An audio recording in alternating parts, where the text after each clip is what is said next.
കരുനാഗപ്പള്ളി നഗരസഭ 14-ാം ഡിവിഷനിൽ ആദരവും ഭക്ഷ്യധാന്യ വിതരണവും സംഘടിപ്പിച്ചു. സംവിധായകനും തിരക്കഥാകൃത്തുമായ ടി.എ. റസാഖിന്റെ പേരിൽ രൂപീകൃതമായ ഫൗണ്ടേഷന്റെ നേതൃത്വത്തിലായിരുന്നു പരിപാടി. സിനിമാ താരം ജഗദീഷ് ഉദ്ഘാടനം ചെയ്തു. സംവിധായകനും തിരക്കഥാകൃത്തുമായ ടി.എ. റസാഖിന്റെ പേരിൽ രൂപീകൃതമായ ഫൗണ്ടേഷന്റെ നേതൃത്വത്തിലാണ് കരുനാഗപ്പള്ളി നഗരസഭ 14-ാം ഡിവിഷനിൽ ആദരവും ഭക്ഷ്യധാന്യ വിതരണവും സംഘടിപ്പിച്ചത്. നടൻ ജഗദീഷ് പരിപാടി ഉദ്ഘാടനം ചെയ്തു. അല്ലെങ്കിൽ ചിന്ത ചെയ്യാനുള്ള ശ്രമം നടത്താതിരിക്കുക, അതിൽ വിശ്വസിക്കുന്ന ഒരു വ്യക്തിയാണ് ഞാൻ. റജീം ഞാനും തമ്മിൽ ഒരുപാട് കാര്യങ്ങളിൽ സാമ്യമുണ്ട്. റജീം ഒരു പ്രാക്ടിക്കൽ ലൈഫ് ലീഡ് ചെയ്യുന്ന ആളാണ്. വലിയ സ്വപ്നങ്ങൾ നെയ്ത് കൂട്ടാറില്ല, പ്രായോഗികമായിട്ടുള്ള സ്വപ്നങ്ങൾ. റജി സ്വപ്നം കാണുമ്പോൾ, ഏതെങ്കിലും ഒരു പദവി പോലും സ്വപ്നം കാണുമ്പോൾ അഥവാ ആ ഒരു പോസ്റ്റിൽ താൻ തിരഞ്ഞെടുക്കപ്പെടുകയാണെങ്കിൽ ഒരുപാട് കാര്യങ്ങൾ തനിക്ക് ചെയ്യാൻ കഴിയുമെന്ന് വിശ്വസിക്കുന്ന ഒരു നേതാവ് അല്ലെങ്കിൽ പ്രവർത്തകനാണ് റജി. അല്ലെങ്കിൽ പദവി മാത്രം സ്വപ്നം കണ്ടിട്ട് പ്രവർത്തനം പിന്നീട് അങ്ങനെയല്ല.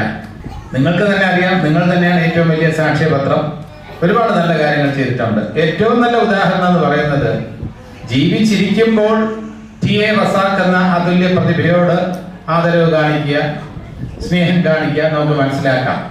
അദ്ദേഹം നമ്മളെ വിട്ടു പിരിഞ്ഞതിന് ശേഷവും അദ്ദേഹത്തിന്റെ ഓർമ്മ നിലനിർത്താൻ വേണ്ടി ഇതേപോലുള്ള നല്ല കാര്യങ്ങൾ ചെയ്യുക എന്ന് പറയുമ്പോൾ, ജീവിച്ചിരിക്കുമ്പോൾ അദ്ദേഹം നൽകിയ ആദരവിനേക്കാൾ സ്നേഹത്തിനേക്കാൾ കൂടുതൽ റജിയുടെ മനസ്സിലുണ്ട് എന്ന കാര്യത്തിൽ നമുക്ക് സന്തോഷിക്കാം.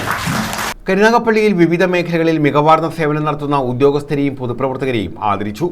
SHO ബിജു, പോലീസ് ഉദ്യോഗസ്ഥരായ ഷമീർ, കണ്ണൻ, ജില്ലാ വ്യവസായ കേന്ദ്രം ജനറൽ മാനേജർ ശിവകുമാർ, പൊതുപ്രവർത്തകരായ KK രവി, ബിജു മുഹമ്മദ്, സിദ്ദിഖ്, മുൻ നഗരസഭാ സെക്രട്ടറി ഫൈസൽ പുള്ളിയിൽ, ഹരിതകർമ്മ സേനാംഗങ്ങൾ, കുടുംബശ്രീ പ്രവർത്തകർ എന്നിവരെയും ആദരിച്ചു. ടി.എ. Razak foundation chairman Reji photo park അധ്യക്ഷത വഹിച്ചു. നഗരസഭ മുൻ ചെയർമാൻ കോട്ടയിൽ രാജു, ബഷീർ അവർമാക്സ്, ഫൗണ്ടേഷൻ സെക്രട്ടറി സജീവ് മാമ്പറ, ഷാജി ചാവടി, രാജേഷ് എന്നിവർ പങ്കെടുത്തു. 50 കുടുംബങ്ങൾക്കാണ് ഭക്ഷ്യധാന്യ കിറ്റുകൾ വിതരണം ചെയ്തത്. News bureau, Karunagappally.